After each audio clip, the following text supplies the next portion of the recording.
Ergamon, and the sublime world of existence. A quest to understand the gift of life.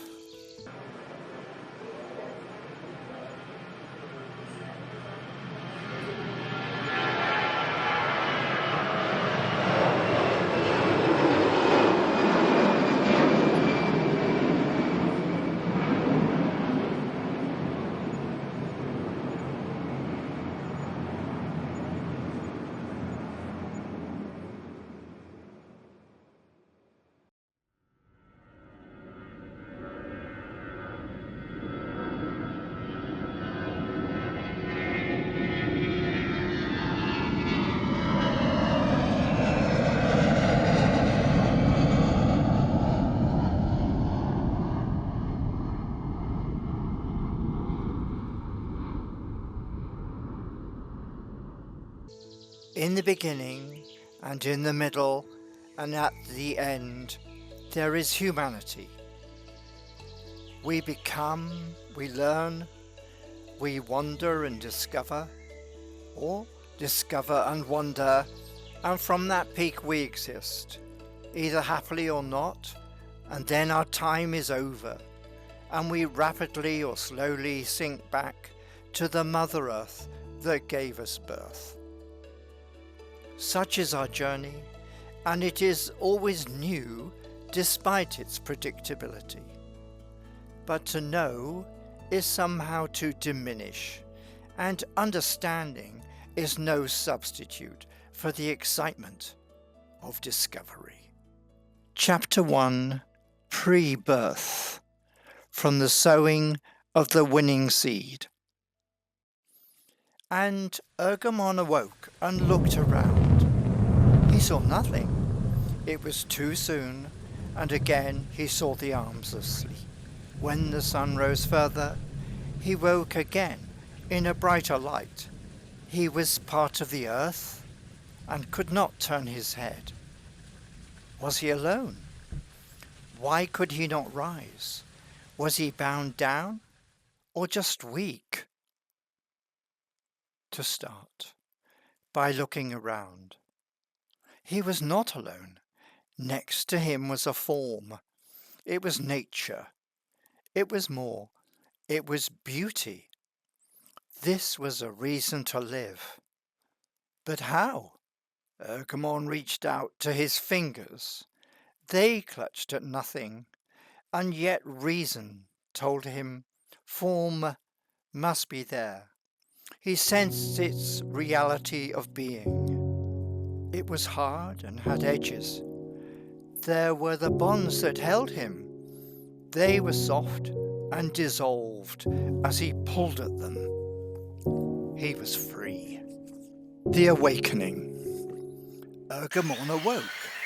The earth was damp and the sounds around him called to him to arise and embrace the new dawn. Just as on this first day, and on every day of his short or eternal life, he felt the call of the world as well as the sound of it. His arms reached out and he touched the damp grass that fringed his form. His fingertips called him in 100 different ways. Awake, Ergamon, and look around you. The world is now yours again to enjoy, but you must arise or it will pass.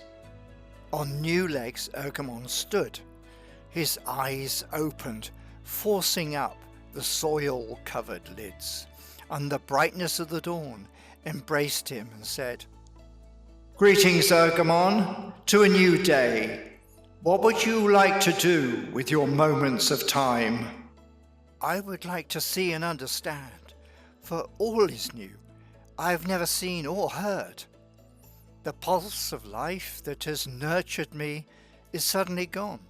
The water I breathed and the roots that fed me have become detached, and I see them sinking back into the organic essence, leaving me alone. I have never known a need for being, and yet now a million sights and voices call to me saying, We are here for you, if that is your wish. I see trees and flowers that stand where they were born. I see creatures that walk, crawl and run, and others that fly from tree to tree and from cloud to cloud. What is my destiny? Early natures of being and existence. First questions. That is for you to decide. Our nature is not to seek nor to know. We seek to be in such time and place as we are. We are free from the chains of unfulfillable needs and motivations. But for man, happiness and oblivion are as one, and ultimate bliss is often found in total ignorance. Then is my search for knowledge and understanding leading me away from who I am and what I can be? I cannot escape the hungers that I feel now, for I know not what within me. Ergamon, we can only speak to you so you can hear us for one of the three parts of your existence, and that is your spirit. The journey of time for your body is driven by forces over which you have little control. From child to old age, all will continually change, and it is for you to decide how to live with that. The journey of your mind can be short or eternal. Most men are content to live within close encircling boundaries of understanding. Some, as altered by tradition, many are not content until they have built their own walls around them, or even shackled themselves with iron chains of obedience to the twisted and false belief of others. You have been reborn differently, Ergamon. You are without limits of mind, body, or spirit. Then will these hungers within me never be satisfied? Ergamon, since you have been given the gift of mortal life, it is for you to decide when and whether to stay crawl, walk tall, and run, or to fly. The power to move and change yourself has been given to you, but it will slide back into the earth if you do not use it. It is for you to decide, and already we see from your questions that you will choose, and maybe very soon. Then I shall walk now towards the rising sun. I shall move from this one still place, even though it hugs me with familiarity. The vibrancy of the colours in that distant glade beckon me, and maybe that is where I belong. And Ergamon walked to where the grass looked greener and saw some new things, but many that were the same. As the sun travelled across the sky, so did Ergamon walk from place to place. With each new day, he meandered as languidly as a stream, but no place brought contentment. He saw less and less that was different, and more that was the same. Eventually, Ergamon decided not to wander from place to place and where he stood, but to explore instead within his own mind. Ergamon is restless and unfulfilled, despite his long and lone exploring. Why do you linger here, Ergamon? Are you not curious to climb the next hill and perhaps see the windful waves rushing onto the shore? The shore I see now is wondrous, as was the shore yesterday and the day before. Are you weary, Ergamon?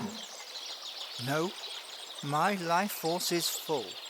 Every sense is caressed by the joys of natural wonder. To travel more would not fill the space within me, so I shall sit and wait for understanding to come to me.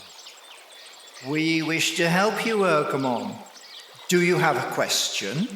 Before all these places, questions came easily to me, but now I am content, and yet I feel an emptiness. And so, what is your question, Ergamon? You have helped me see many things, and understand the creatures I have encountered, the web of spiders, the language of birds, and the friendship of dogs. Can you help me understand the emptiness I feel now? How can you show me more of what is already not there? You have been created a mortal man, Ergamon, with the gift to think of the past and the future as well as the present. You have also been given imagination, so are becoming aware of what is not there around you, and your emptiness is a yearning to find it. But my emptiness is not to wade in the crystal waters of another river, nor to smell the entrancing perfumes of a different flower. The scent of herbs and the lapping of the waves around me here could not be more perfect. We can answer your question, Ergamon, but what you seek cannot be understood in physical forms or seen as the sun brings warmth each day and then sets, nor as does the moon grow and gradually hide in the passing night of the month, nor as the passing years reshape the trees of the forest and the bends in the river. We can guide you to what you yearn for, but the price is loss of innocence and simple happiness. Then tell me the answer, as I have no way to value innocence. As for happiness, I have no measure of it, be it simple or otherwise. So speak now. I am ready. You are lonely, Ergamon. There is a part of you that seeks mortal companionship. We can send you a guide, but first you must choose. There is a short path to friendship with fellow men, and there is a longer, more difficult path.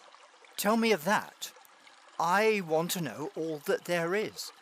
An easy path is only best if the destination is the same and can be achieved earlier.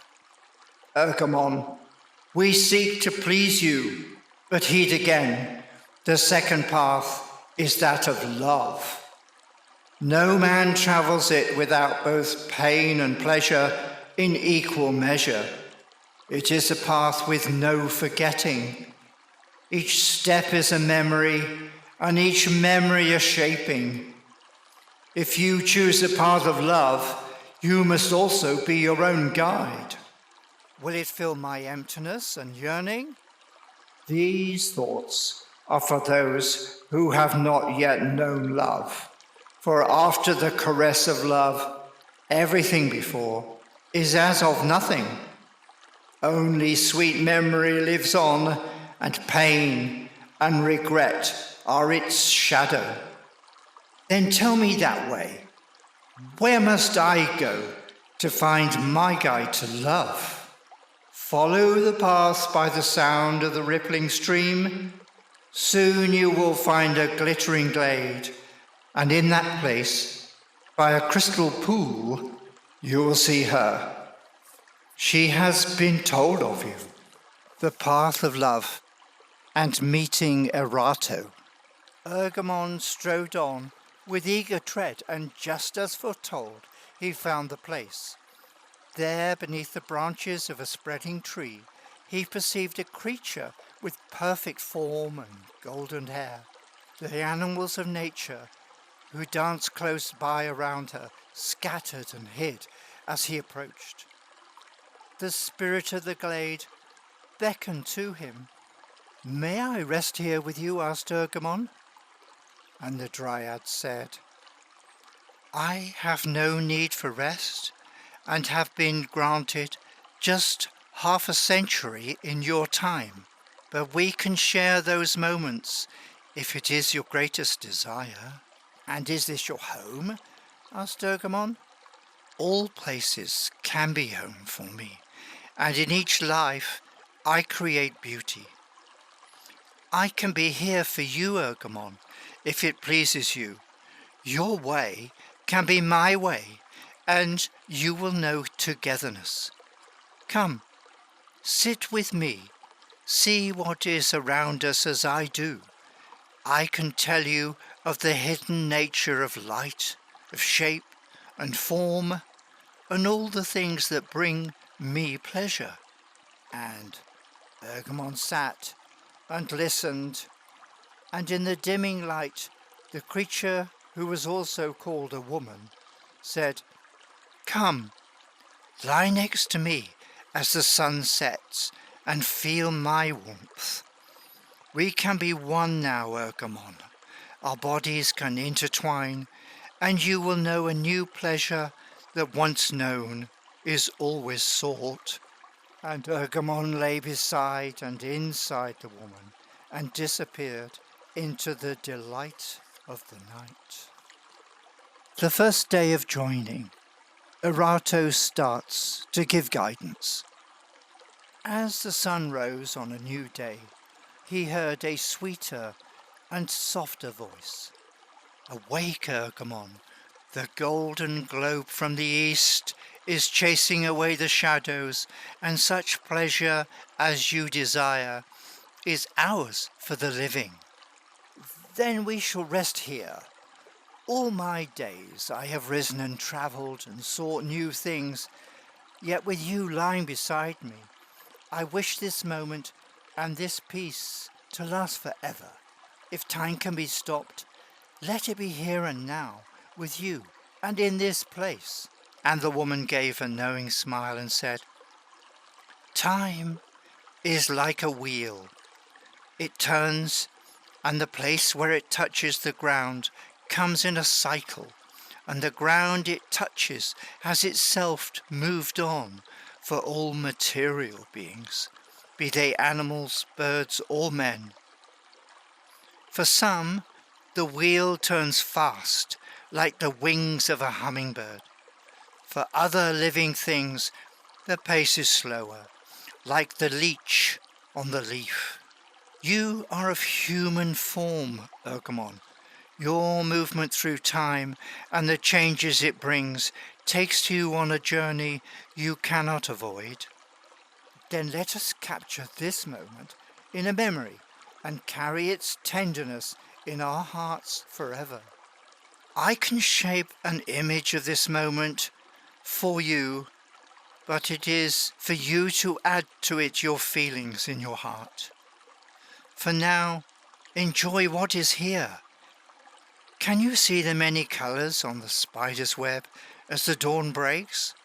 Once more, the woman smiled without speaking, and stroking his hand from wrist to fingertips, she said, "You may call me Jill, Ergamon, and it can be my name for this time. When you call, I will hear. When I call you, it will please me if we can be together. But know, there will be other times when solitude and nature are my chosen companions." So they meandered gently within the glade, and Jill spoke of all the hidden beauties that Ergamon had earlier strode through and upon without seeing. Discontent with the glade and the desire to explore. As the days passed and the glade with all its beauty became familiar, Ergamon felt a different hunger. The natural creatures were all content. The trees rested on their roots and the flowers were pleased to be seen only by them. All this was not enough, and Ergamon again felt incomplete and said to Jill, "You are my guide. Are there other things I can learn of in places with different sights, or is all the world the same? My sisters have spoken to me of many lands. They are above, below and beyond. There is an ocean of water one cannot drink, yet creatures live within it. There is a beach between land and that ocean. It is told that this is where man first crawled from, and why they search constantly for another joining where the land ends and new kinds of living exist.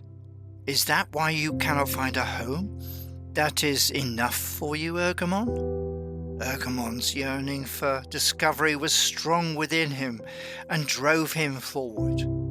Then we shall find this beach together.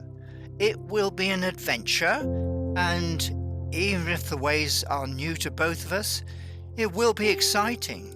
Since you choose to leave this place, I shall capture for you some things that we see together. So in time, should you desire it, you will be able to retrace our steps and journey with more knowing eyes.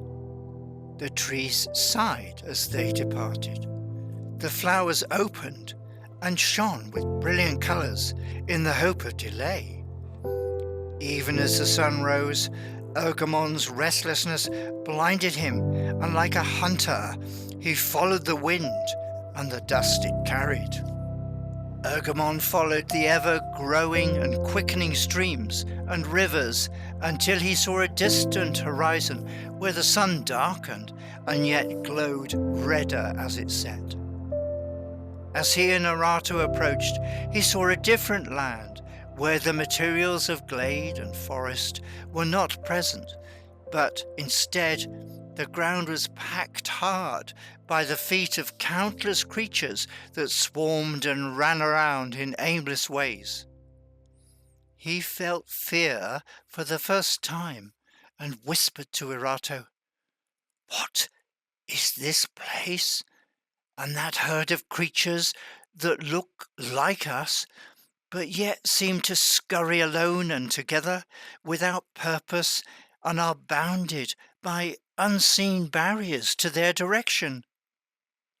They are also of mortal mankind, like you, Ergamon, but deaf and blind to much of what is around them. In their ignorance, they continuously alter any matter that they can distort, and surround themselves with such sounds as they can create." Ergamon watched in awe and listened for any meaning that could be there. He heard new sounds that rumbled and clattered and roared with strange unnatural echoing pulses.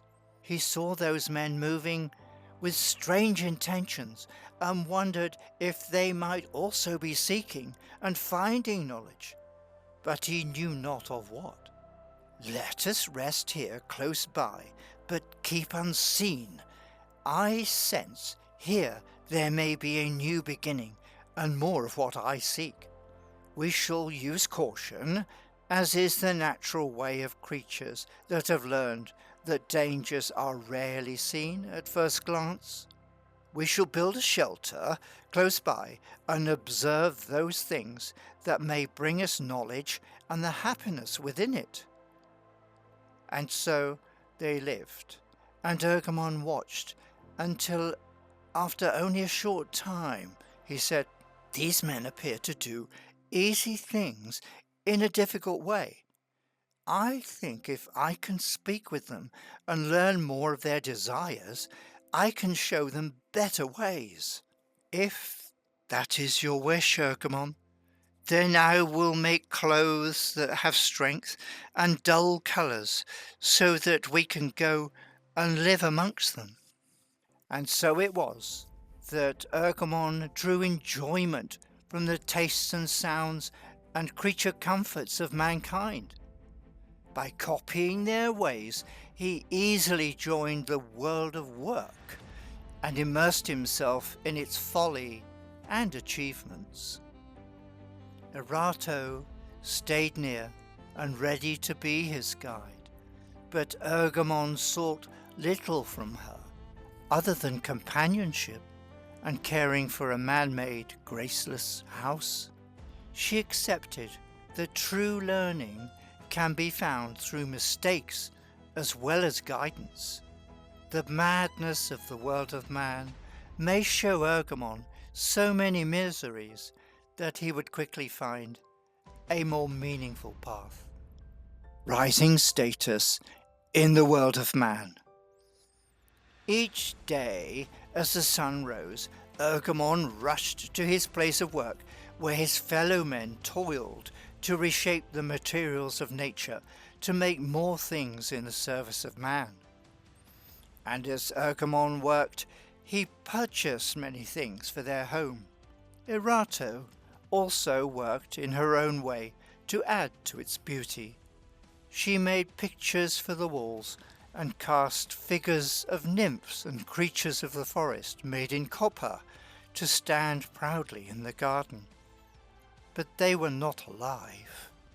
Erato also explored the ways of mortal mixing and observed what happiness they found and lost by being together and sharing offspring in families.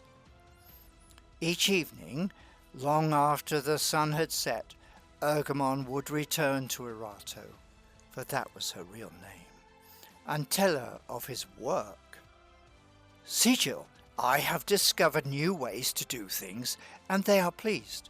I have solved problems that trouble them, and they have rewarded me. I have become important to them, and am much regarded. They have given me a large house where we can live. It is close to work and has a good view of the distant mountains with their forests. And Sigil, I have bought you a gift." Exchange of first gift of diamond and hope.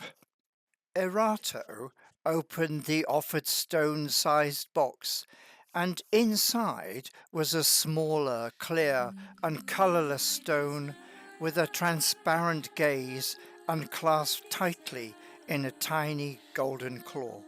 "What is this gift you have given me? Why do you give me this wounded stone with so many cut sides, Ergamon? Does it have meaning beyond which I cannot see?" "It is a special stone, Jill. It is the hardest of all the elements, and can scratch and scour even the strongest glass and steel." Erato smiled, and with good grace set the stone aside, as one should with all unwanted gifts. "I also have a gift for you, Ergamon. I have a man-child within me, and we shall call him Hope."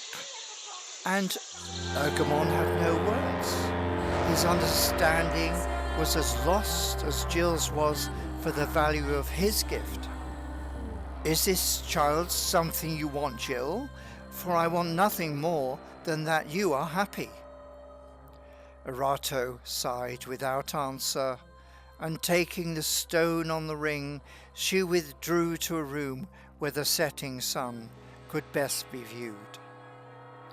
And later, the child Hope was born, and Ergamon felt a love and caring he had never known. Yet the actions of men called him more and more, for they had seen his passion to both know and to tell of knowledge. Living with hope and working in the world of work. One day, Ergamon was called to the tallest tower of the largest city, and the leaders of all those men greeted him like a friend. "Ergamon, you have been chosen to be our messenger to many of the lands beyond this realm.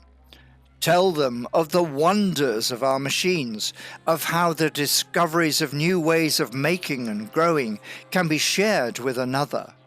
And Ergamon became entranced with the learning and the telling of new facts and the power it gave him over men with such simplicity. Yet the flying, travelling, and the seeing of new things across all of the globe still did not satisfy his restless spirit and soul. Seeing the wider world together. One day, after one journey and before another, he said to Erato, "Jill, I go soon to a distant land few have seen. Their ways are different and their history long. They are known for the things of beauty that they create, and it would please me to share these wonders with you." And the child Hope was of an age when he could be entrusted with others, so Erato joined Ergamon on his mission to tell and teach. And it was a good time together.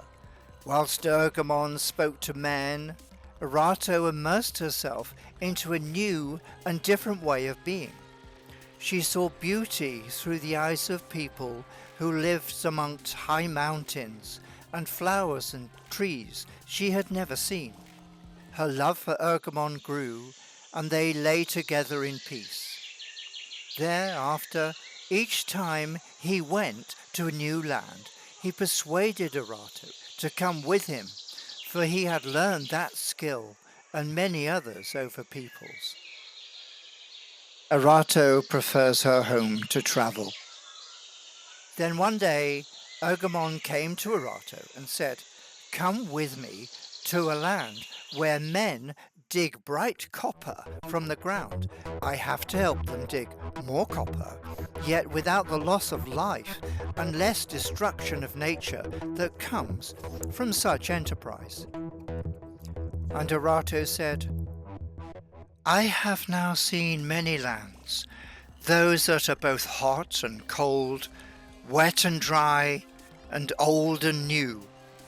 What men dig from Mother Earth, and why they do not leave it in its place, is for you to consider. They dig and drill to exhume energy buried for 1,000,000 years, when all they need shines and flows with every new day and night. How do they not see the energy that rises and falls on their shores, or flows through gentle springs of life descending from the mountain tops?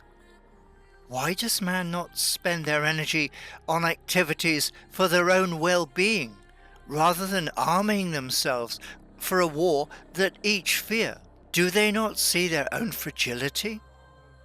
The cruel efforts they use to destroy each other could instead be used to assist each other, for all mortal men that share the world of nature must realize they cause imbalance at their own peril. Men look up to you, Ergamon, as important. The more important you become, the less you see, and the more you forget. I will rest here." So Ergamon departed. But during his travels he thought often of the values of Jill and her lack of understanding of those things important to men. The second gifts of gold, and the second child named Peace. On his return he was much tired after his body and the globe had circled in different directions. Even so, his delight to be home enriched his energy, and he had a new gift. "Have you found what you seek?" asked Erato. "I have waited for you." But Ergamon was eager only to talk of his travels. "See, Jill, I have brought you a gift of gold from my travels, and it is a chain for your beautiful neck. It has been crafted into multiple links, which symbolize our love." "Is our love a chain, then, that I must wear it, as with the heavy stone on my hand?" But Ergamon knew that the weight was the value. "You should know, Jill, that of all the elements known to man, that of gold is the most highly prized." Erato sighed silently within, yet responded with a bright voice. "As you seek to please me, I wish to please you. I am again with man-child, and we shall call him Peace." Ergamon held her close, for his son Hope had brought him much pleasure. "I will help you, Jill, and find others to assist you in the caring of our children whilst I travel." Erato listened in sadness and silence, and as with his other gifts, she graciously withdrew to a quiet place in a corner of the house. Erato giving guidance for Ergamon to use on his travels. Each time when Erato departed to expend his life force on the world of work and man, Erato tried to enrich his understanding. Can you help them understand the nature of balance? Tell them they pollute the water their children will one day have to drink. Mankind has been given the gift to understand beyond every moment. There is a past to know and a future to imagine and discover.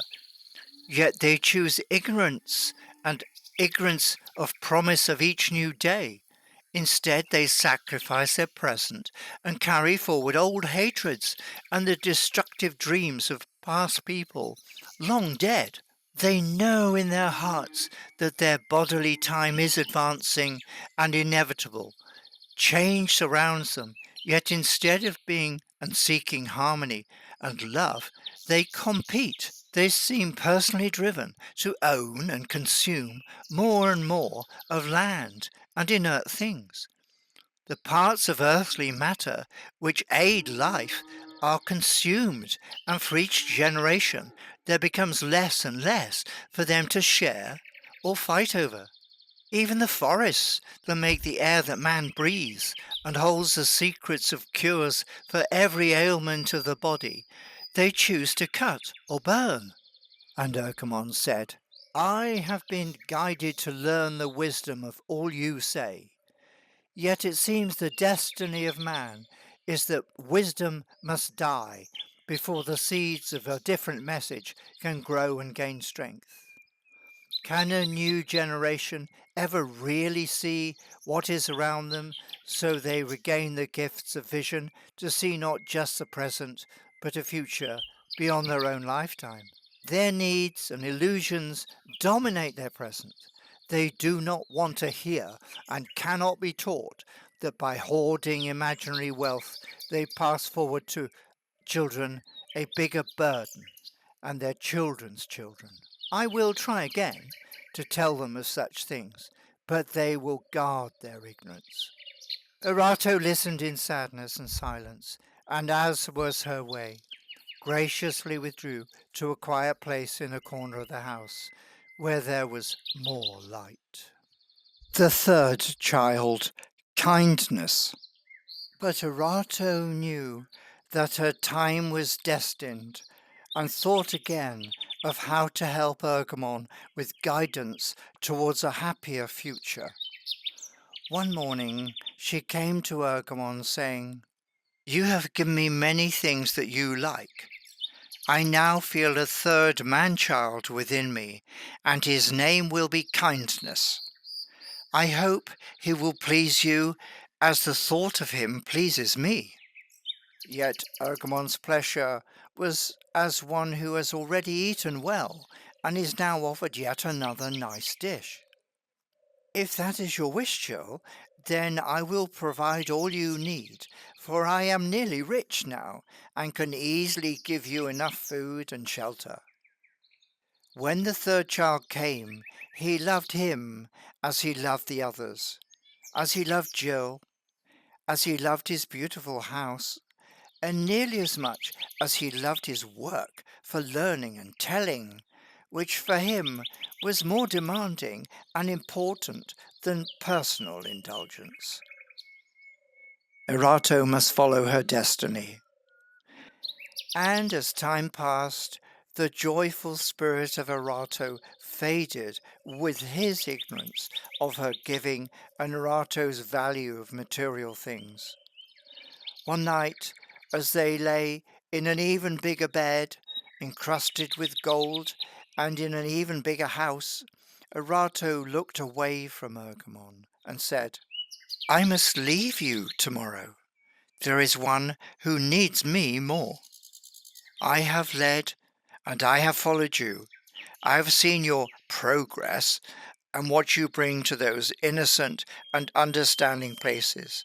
Even the simplest and happiest of people have been spellbound by your offerings and seduced to destroy that which is of my being.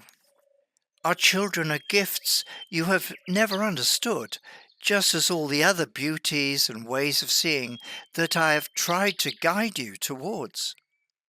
But you are my promised guide, and your place is by my side.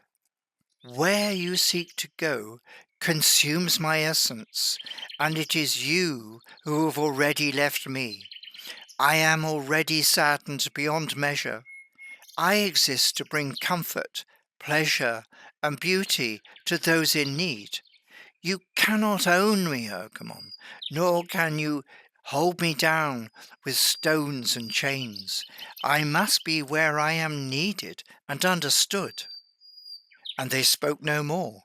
Even the gentle hush of Jill's sleeping breaths seemed distant already. A dark wave of the blackest tiredness swept over Ergamon, and not a word or a thought came to him, as if all that had come before was ended.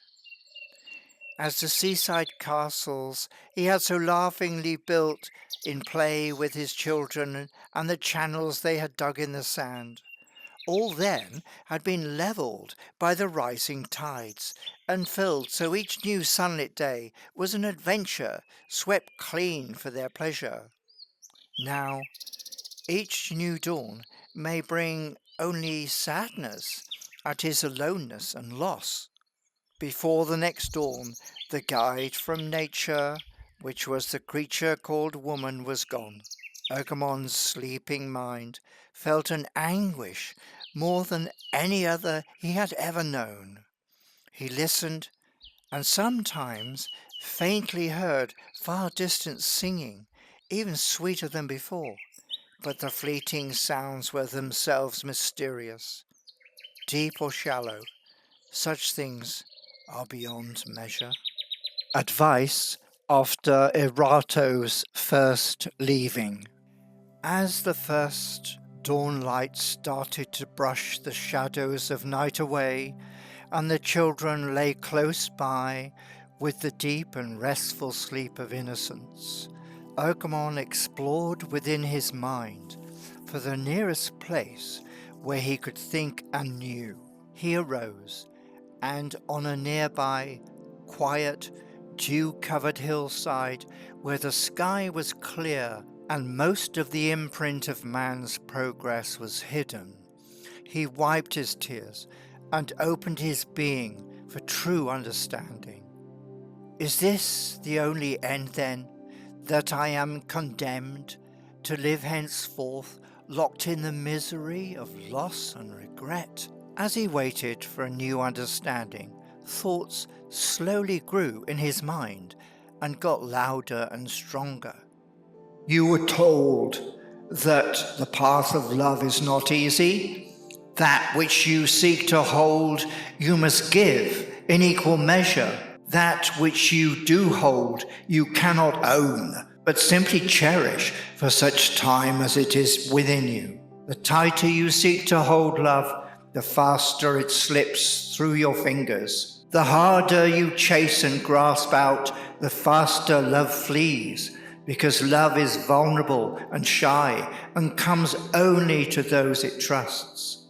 Where there is pain, consolation, and comfort are there also, but cannot be possessed. Love knows not the boundaries of time. It can be instant in the flash of an eye.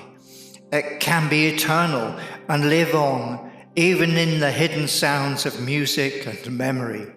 You were warned before. When you choose the path of love, you must be your own guide. Until you know anguish, you cannot truly receive and own that which has been freely given. But I despair of travelling alone. I have known the pleasure of togetherness. Is such a joy to be found again, and shall I seek it in the same places? You still have much to learn, Ergamon. There are no same places anymore. They and all that was there are as changed as today is changed from yesterday, and tomorrow will offer newer ways of being. This is part of the gift of life. And as Ergamon sat thinking of the loss of so many yesterdays, his children, hope, peace, and kindness came to him and asked, "Father, where is Joy?" For so they named their mother.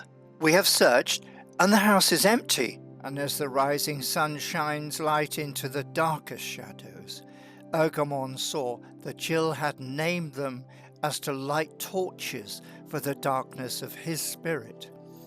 He saw that the light they carried may yet show a new way to follow. And Ergamon understood that there was nothing he could presently do that would change that which destiny and time were already changing. "Let us give her the time she needs. Come, I will help you in my own way, and things will be as Providence ordains. We are a family, and we will all help each other." And though everything from his old self writhed in anguish and sought to blind his sight with tears, Ergamon found a strength he did not know he had.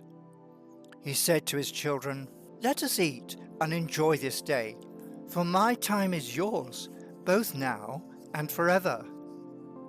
The return of Erato and seeking better understanding.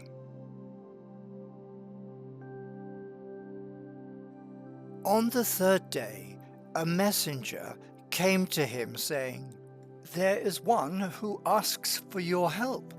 She is close by and awaits you where you have often walked hand in hand." And Ergamon felt overwhelmed by the power of his hope and the possibility that a new moment can bring. He remembered not just the nature of love, but the balance of choice and opportunity that the gift of life had given him. In his mind, he saw two paths, one of brightness and one of shadow. Small creatures of nature descended to settle on the brighter path and open their wings as if to the sun. On the dark path were stones and weeds.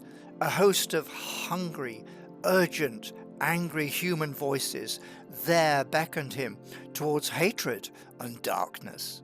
"Come, this is the common way. You have been betrayed, and by the laws and expectations of man, you must fight for what is yours and cast aside that which is different." In an instant, Ergamon chose his own path. He left the empty house and walked with fear that she would not see him as he now wished to be believed. For how can a new man, changed only in his mind, yet be seen and judged as he has always appeared to be? He found Erato standing by a bridge in a fine-spun, colourful dress he had once chosen for her when in a hot and foreign land. Her eyes were red with tears, yet still sparkled with the light that first had captured him within a heartbeat, surging faster than thought itself. Ergamon spoke from his heart with a gentleness and inner strength that he was only in that moment discovering within himself. "I have learned what not to seek, and now understand better what has real value. I know there is more beyond just physical things, which are all structured and restructured from stardust and catastrophe." With a whisper so faint, Ergamon had to come closer to her. She said, "Now I am alone again in this world of man, and none has need of me. The man who begged me for help has gone. He sees beauty as I do, yet he is only of man and has a soul of unformable stone. Only drink eases him, and that is a false friend. Those who loved him as he already is have taken him. He was as blind to their love as you have been to mine. I am doubly sad, and seek only to rest with my children for one day." With a trembling voice, Ergamon said, "Our house is your home for as long as you wish to stay. My love is as ever, yet it has changed. I am not as you left me. I am as if reborn into a world of wonder in which the ways of man have little or no significance. In their company I can only find some friendship, but nothing more beyond that which I know and feel already. And Arato said, I am too tired now to hear and talk of such things. There are many paths for men to take beyond the physical. Given your own preferred path through life is to restlessly hunt and seek after knowledge, the path of which I know will be missed by you in your different kinds of haste. You do not know me, Jill, as I stand before you here and now. I neither haste nor linger, for I have discovered that time is my friend. And when the time is right, I will know. Or better still, if you are with me, then I will listen. For now, I begin to understand the meaning of your guidance. But he could see her doubts and the troubles within her. Newly sensitive to the nature of things, he saw her only need was to be with her own gifts of hope, peace, and kindness. So they walked away from the waterway, up the small hill, to where the grand house stood overlooking the valley. And even though the distant landscape around it had been cut and scarred for the convenience of other men, yet much of beauty remained. And as they entered in, joy came back to the home.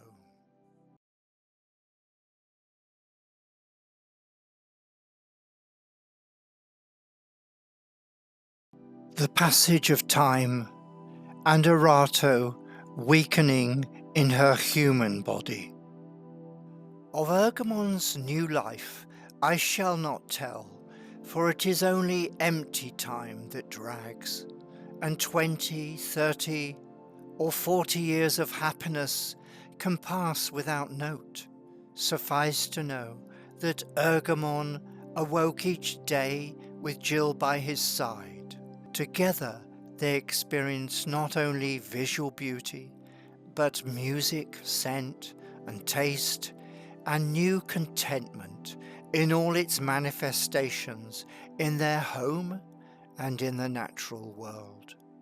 Then one day, as they sat together, watching the sunset across another valley and in a grandly shaped garden filled with the beauty of the creations of Erato and such things as Ergamon had himself aspired to make, Erato moved closer to him and spoke softly. Time is your friend now, my darling, and yet you must know that there is a hard time for you coming. My mortal flesh is weakening, and the shell that holds my spirit in our togetherness is slipping away. That which I asked this body to do, it struggles with. Then let me support you with what you lack. I can be your body as well as my own. Let my arms and legs be your strength. I will feed your body as you have fed my mind, as you have been my guide, so I will carry you wheresoever you wish. Caring and coping.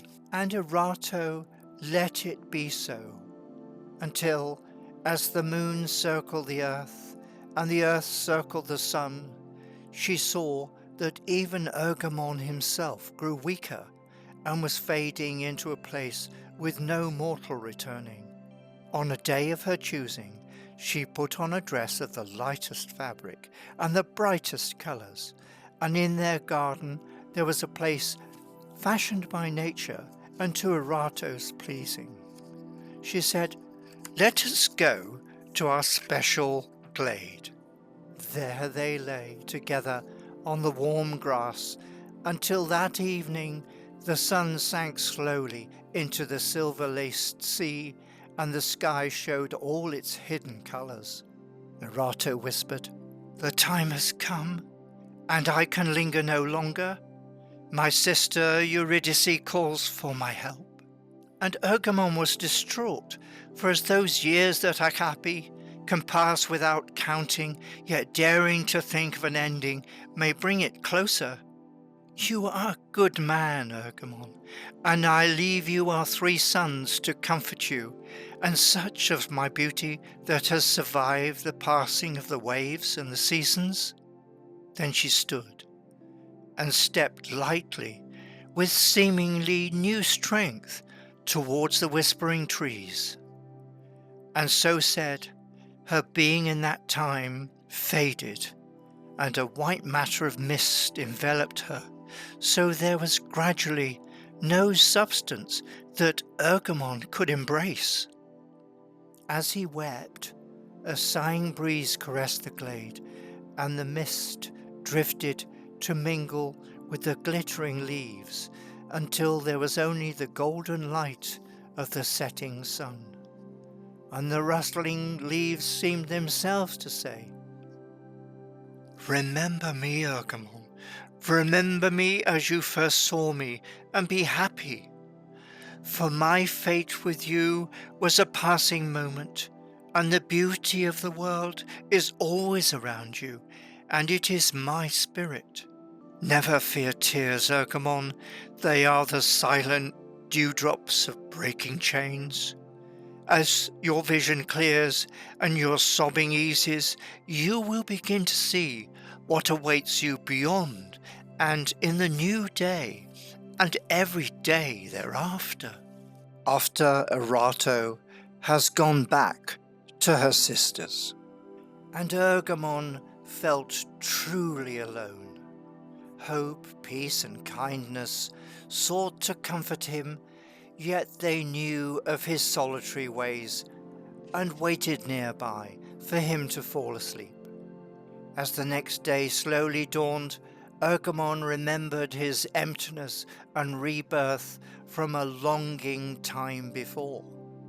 He remembered he had discovered time to be his friend, so waited now with the hope that the stream of life would sweep him towards his own inner peace, and Erato would one day, perhaps, be his guide again. A new resolve and way of seeing. As time passed, Ergamon felt an urge to himself create something that was in harmony and extol the delights he had been guided towards and that hid so subtly in the world of man. He felt a desire to tell and show how with greater understanding others might see the hard lines and cruel cuts and brutality of discord. Those things man rushed and strove to make were but shallow scratches and empty screams which were being swept away by mortal adversity and fading even as their makers reached hopelessly for fame and fortune. A new way of being and telling. And Ergamon formed a new resolve. He knew the ways of man. He understood their mistakes and short-sightedness, but mostly their mindless compulsions, rooted in their search for purpose and an inner fear of oblivion. Ergamon knew all men's tricks in the power of persuasion. He knew the forcefulness of greed, of organizations fearful of those tender shoots of creativity that sought a better balance between man's physical creativity and harmony. And Ergamon saw there could be a better way, which had been known in the early days of man, and yet lost as the discoveries of men had twisted them to become obsessed by their own power over material things. He thought deeply of the first time when he had heard but not grasped the wisdom of the words that Erato had spoken, even as they travelled together to each new place of man. These men who dig and burn are digging the graves of man's own children, They are burning the air of your futures, so all will choke on the fumes. The power of nature are beyond the measure of man. It will rise up the seas and torment the air, such that nothing built by man will withstand its fury. It may be he could find a simpler way of telling. In memory, he could still hear her clear and guiding voice of possibility. But the powers of nature also want to make peace with mankind. On every place on the surface of the earth, nature awaits with boundless energy, fashioned to the positioning of harmony. The sun burns itself so men may have light and warmth wherever they are. The moon dances in an embrace with the seas, so together their rising and falling offers power beyond anything that can be burnt. Even man's shattering of stardust, so toxic to all nature, cannot match a single tide of the sea. The earth throbs below their feet, so even the deepest, darkest cave offers them warmth or cooling shelter. And where the sea does not reach, the winds bring sweet rain to the highest places, so their waters can in turn bring water and energy to the lands below. There is no place on earth where the infinite powers of nature cannot be used to destroy or to cherish life. Ergamon had observed in all his travels that the fullness of Erato's truth was feared by man.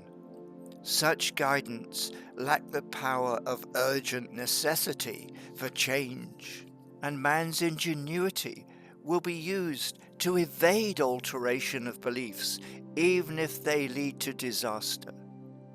Ergamon now realized most realities of nature needed better expression or would ever fall on dark ears until forceful circumstance and mortal death revealed the truths. Once more, he sought out a quiet place near his home, away from many influences of man. In a voice which projected more conviction and yet held little confidence, he spoke aloud, hoping that the guiding spirits of nature would help him find a new way to tell of the balance between mind, body, and spirit. I wish to share with others all the guidance given me on my long journey. I feel I am nearly content. My body gives me no pain, but is kept alive by the cleverness and expense of others. My spirit feels a joy in everything I see and hear. I do not seek to understand why, but more to allow myself to be absorbed into the nature of all things. As for my mind, it is hard to let go of the desire to learn new things and to tell. There is so much that men have found out but still do not see. They compete and fight instead of joining together. They are led into war by bitter and disturbed men, when secretly most yearn for peace, but fear of the penalty if they dare to question the authority. These are all things you must become reconciled with, Ergamon, for in the world of man, individual creativity is vulnerable. The past can easily be used to overwrite the present. Long dead stories from history are often used to pollute younger minds, and by so doing, capture their hopes and undermine their better future. We will always be waiting for you, and you will be welcome. But rest assured, your worldly planet and all the planets are within the embrace of nature. Mankind has existed many times on planet Earth as it travels on its own journey through the stars. Have no fear that the spirit of the earth can be harmed.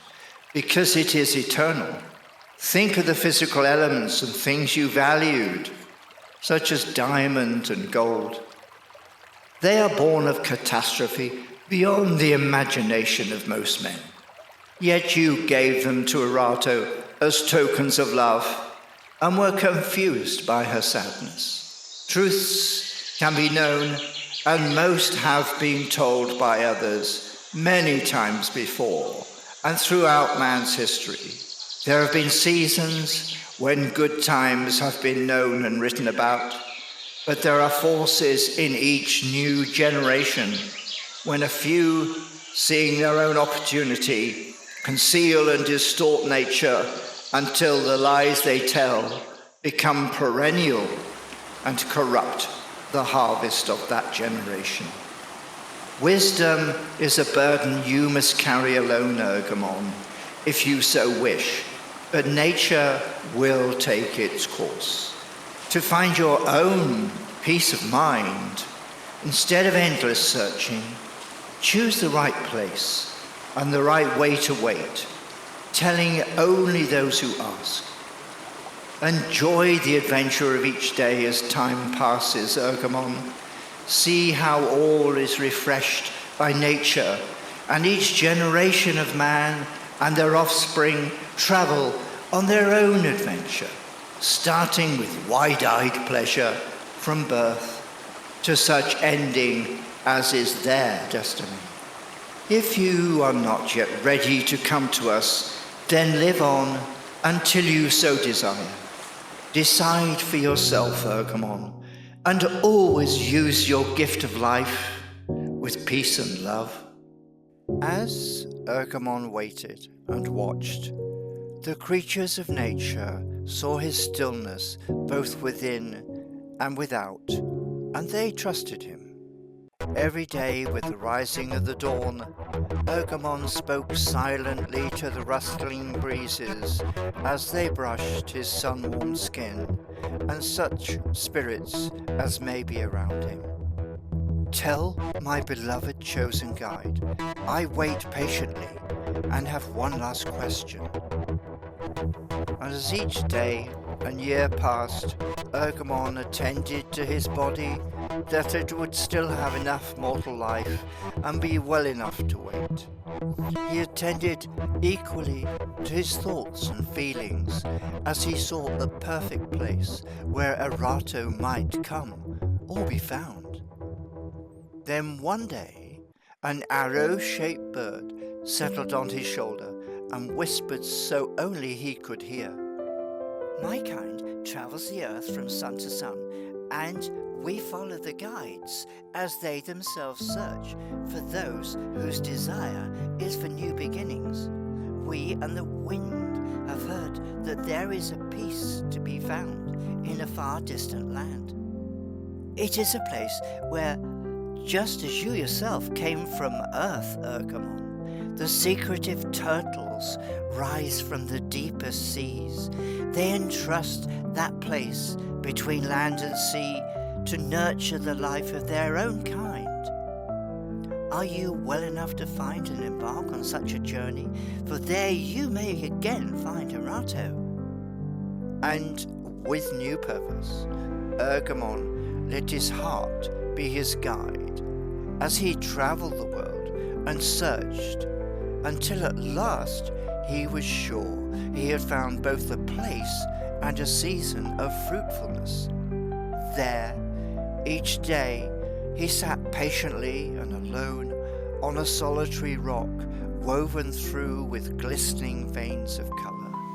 He watched the slow arc of the sun and the shifting shadows as they showed him where to see and hear the many different wonders of nature around him. The invitation to transcend and hesitation.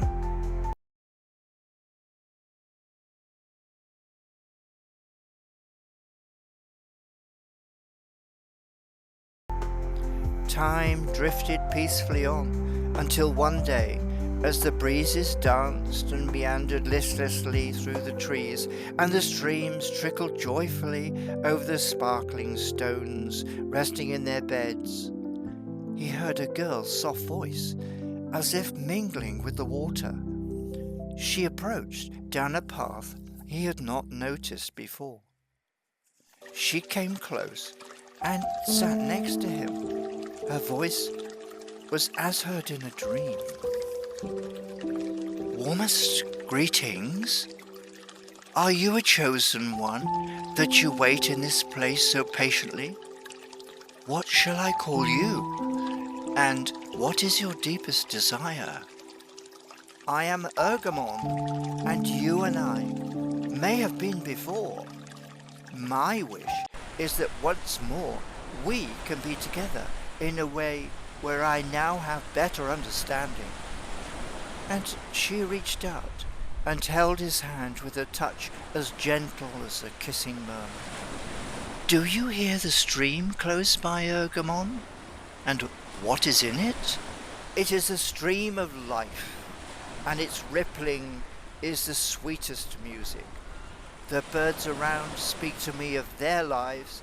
They tell me of their hopes and their fears, of their loves and wisdom from a million years of learning, from before man ever walked on the earth." "Then you have been taught well, even though you did not realize the nature of true being and the harmony of mind, body, and spirit. Your time again in a world beyond that of man can begin now, if you are ready."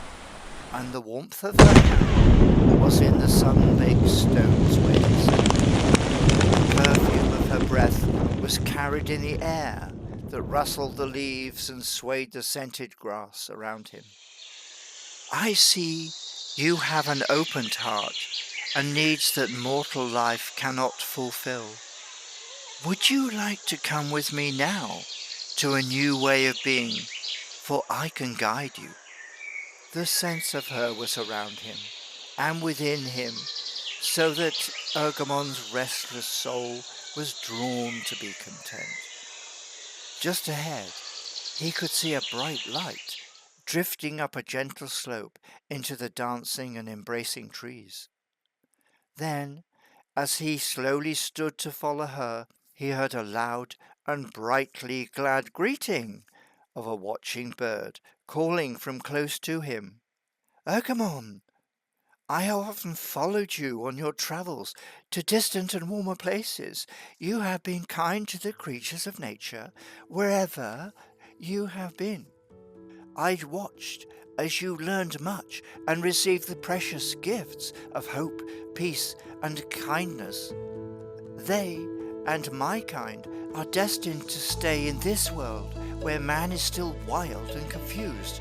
Can you not stay and be a companion with us for a little longer?" And Ergamon felt doubt as he realized that what the girl's shimmering vision was offering may not be the end he sought, nor the sure rejoining with Arato, but a different place with an uncertain beginning. He spoke to her departing and slowly disappearing figure with a voice he sometimes used when persuading men, only far more gently. "I yearn to follow you, but still feel incomplete in this present existence. Will you ask me again if I stay a little longer? I have wasted so much of the mortal time given to me and feel only now the true value of each day and the hours and moments within it. I feel my mind is getting younger rather than older." "I am pleased for you, Ergamon," for now she knew his name. "It is not your mind, but your spirit that is glowing within you, and that is loved. We can come again soon, when you decide your mind and body are also truly ready. But be aware, Ergamon, your mortal time on earth is inevitably pulling you towards a different destiny." And with that, she turned and walked gracefully up a hidden path into a light that was neither dark, nor dawn, nor dusk, but too bright to glimpse for even the shortest time.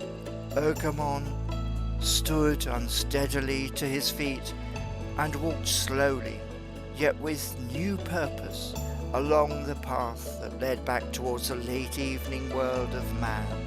He knew his time was short, but there was still much he had been told and at least learned. Fate and destiny. His spirit guided him, and he saw that before and even after birth, he was but a small part of nature's plan. It had been the good fortune of his life to receive loving guidance and through his own driving efforts to discover and to tell that which was new for his own brief century and the short chain of men alive therein.